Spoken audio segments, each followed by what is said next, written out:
Untuk membahas konflik Rusia dan Ukraina sudah bergabung bersama kami pengamat militer dan intelijen yang juga Ketua Bidang Hankam dan Siber Partai Perindo, Susaning Tias Kartopati. Assalamualaikum, selamat malam Mbak Nuning. Assalamualaikum, selamat malam Mas Abe. Ya, semoga sehat terus ya Mbak Nuning ya. Alhamdulillah, lagi isoman nih. Ya, kami doakan yang terbaik untuk Mbak Nuning.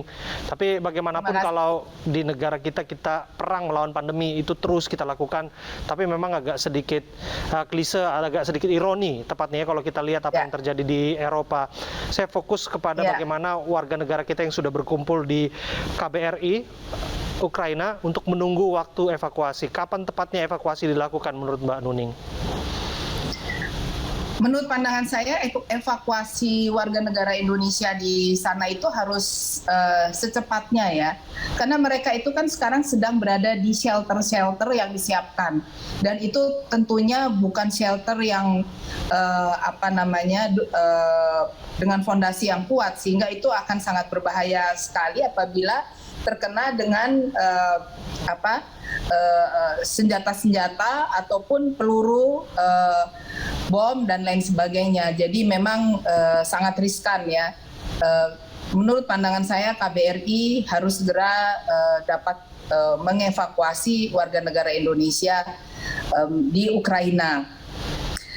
Memang sih ini perang yang terjadi antara Ukraina versus Rusia itu sudah banyak diramalkan oleh para pakar dan para pengamat ya. Memang konflik ini sudah sejak tahun 2014 di mana Rusia menyerang Crimea ya hingga ke bagian timur dari Ukraina. Jadi memang di sini kelihatannya NATO tidak begitu serius dalam melakukan operasi pendangkalan untuk melawan Rusia, begitu Mas Abe. Ya. Jadi memang dalam hal ini kita lihat juga bahwa Ukraina sampai presidennya mengatakan ditinggalkan sendirian, itu kan karena memang pihak NATO sendiri tidak melakukan operasi pendangkalan yang masif ya, sehingga tidak nampak adanya satu upaya untuk menyelamatkan Ukraina itu sendiri. Ya, itu menarik juga karena sudah ada statement resmi dari Presiden Biden yang memastikan tidak akan mengirimkan kekuatan militernya ke Ukraina sebetulnya. Tapi di sisi lain kalau kita lihat Presiden Ukraina sendiri kan Presiden Zelensky ini bahkan sampai disebut dia ikut untuk bertempur habis-habisan hadap-hadapan dengan prajurit yang dikirimkan oleh Rusia. Nampaknya kita melihat satu skema perang yang akan berkepanjangan kalau kita lihat konteks ini di mana Putin sendiri meminta untuk militer Ukraina melucuti presidennya sendiri, Presiden Zelensky ini. Belum ada titik temu. Kapan kira-kira perang ini akan berakhir? Sudah ada ujungnya tidak, Mbak Nuning? Menurut berita yang kami terima, pada hari ini pihak Rusia sudah setuju untuk melakukan perundingan, tetapi perang tetap terus dilaksanakan di satu sisi yang lain ya. Memang dalam hal ini kan kita kalau di dalam ilmu pertahanan ya, perang yang ada di Balkan ini adalah perang asimetrik di mana Rusia memiliki kekuatan luar biasa sementara Ukraina memiliki kekuatan yang inferior.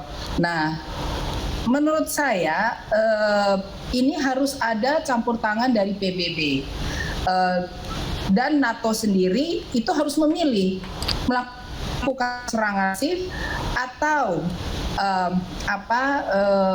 melakukan perundingan begitu. Ya.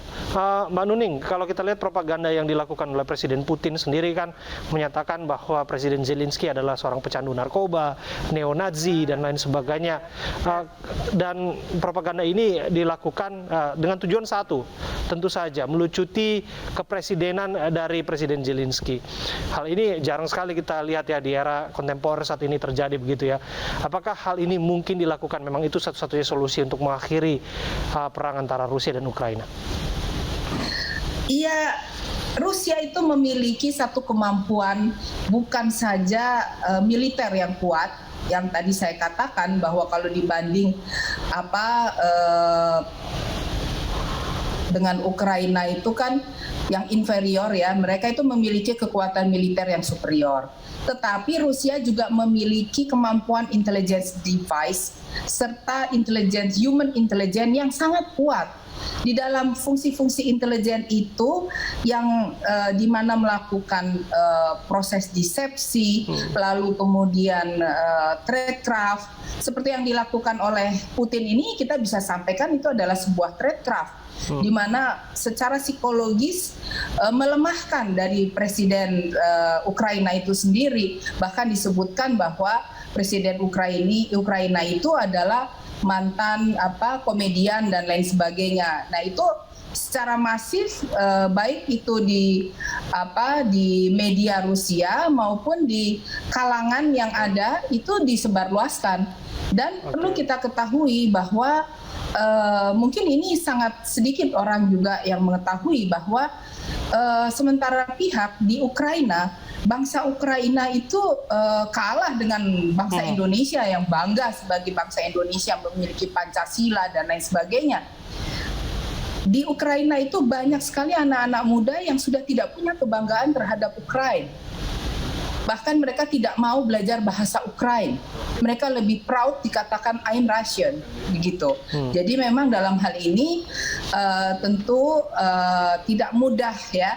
Kalau urusan Ukraina akan mengalahkan Rusia tentu tidak. Tetapi semoga saja perundingan yang akan dilaksanakan pada hari ini antara Rusia dan Ukraina menghasilkan hal yang baik sehingga tidak perlu ada perang dunia ketiga. Karena apa? Efek dominonya itu kan walaupun perangnya di sana, tapi efek dominonya bisa kita rasakan seperti BBM perlu subsidi, lalu kemudian harga minyak naik, kemudian secara sosial politik juga akan ada pergeseran-pergeseran tentunya. Ya. Terakhir ini Mbak Nuning, peran Indonesia tentu saja akan dinanti tentu saja dari berbagai pihak.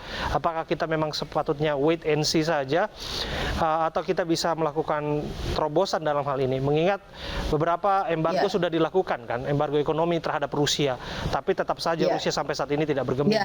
Di sisi lain kalau kita mau ambil sikap juga, Presiden Putin sudah tegas mengatakan siapapun yang ikut campur, kami punya kekuatan nuklir. Nah, ini juga menjadi gertakan yang memang kita harus pikirkan ulang untuk memainkan peran kita dalam konflik antara Rusia Ukraina, Mbak Nuning. 3 hari yang lalu saya sendiri masih mengatakan wait and see, tetapi kalau sekarang kita tidak bisa wait and see. Secara diplomatis maupun campur tangan ya, tetapi walaupun tidak langsung, kita tetap harus melakukan suatu hal penyikapan. Apalagi Presiden Jokowi sekarang menjadi pimpinan di G20. Persis. Nah, itu harus menyampaikan kepada pihak PBB seruan agar mari kita melakukan proses perdamaian. Ya, itu yang kita Jokowi menyampaikan pun dampak domino itu dirasakan di seluruh dunia ya, bukan hanya di belahan kita saja, tetapi juga di seluruh dunia. Nah, juga dalam melaksanakan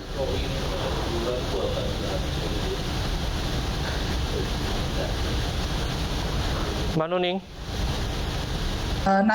Natuna Utara gitu atau di Laut Cina Selatan, kita tidak boleh stop karena kita tidak pernah tahu kapan ada serangan-serangan dadakan, begitu.